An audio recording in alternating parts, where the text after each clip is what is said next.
Strong 4.1 magnitude earthquake today of a depth of about 6 miles down, 9.3 kilometers in Texas, in an area where we've had a lot of earthquakes lately. As you can see, it's on the Texas-New Mexico border, and this is what the frequency looks like.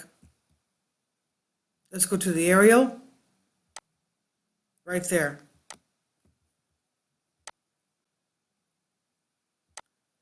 Now, we don't have many people reporting it because not many people live there.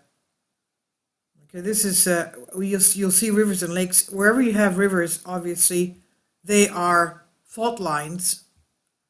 River there, and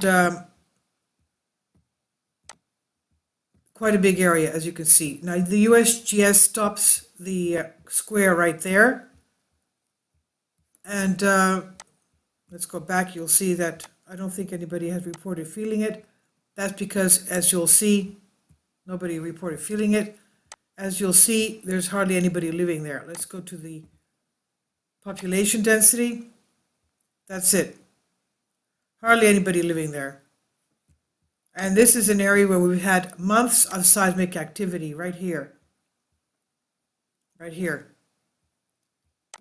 And as we said before, sorry, going back. Okay. Arizona, New Mexico. And this is the area. A lot of activity there.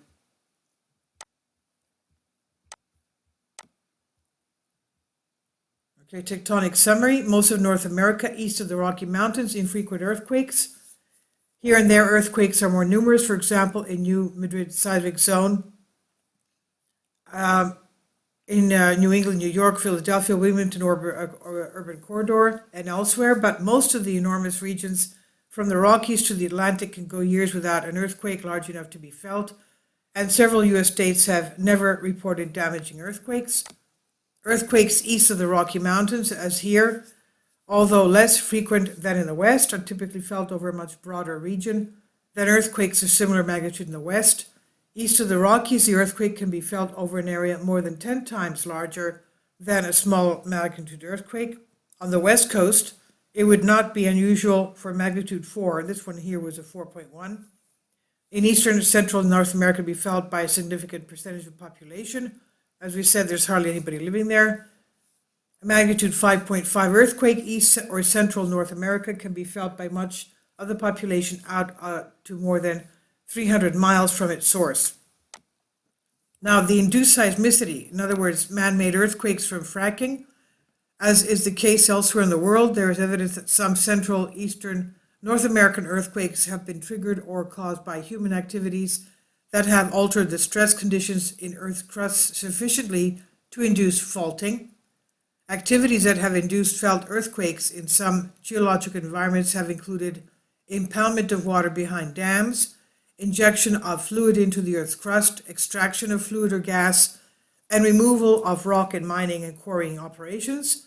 In much of eastern and central North America, the number of earthquakes suspected of having been induced is much smaller than the number of natural earthquakes, but in some regions, such as south central United States, as in here in Texas, a significant majority of recent earthquakes are thought by many seismologists to have been human-induced, in other words, man-made earthquakes from perhaps fracking. We know a lot of that is going on in Texas. Even within areas with many human-induced earthquakes, however, the activity that seems to induce seismicity at one location may be taking place at many other locations without inducing felt earthquakes.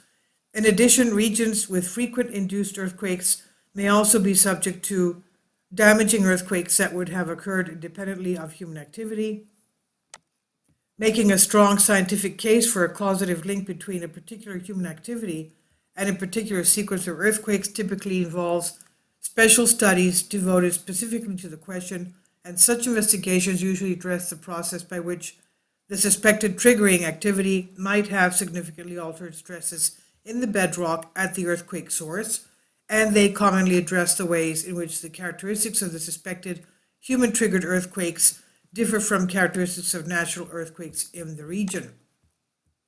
So if we go to our frequency map right here and go to the aerial, okay, and try and get as close as we can to what's happening there. Hold on, sorry. Let's go in, and you can see, focusing on this, okay. Okay, you can see all this fracking going on there. Look at this. Okay, let's go to the source, right here. Okay, that's the epicenter, supposedly. It looks to be on a river as well. As we said, all rivers are fault lines, okay?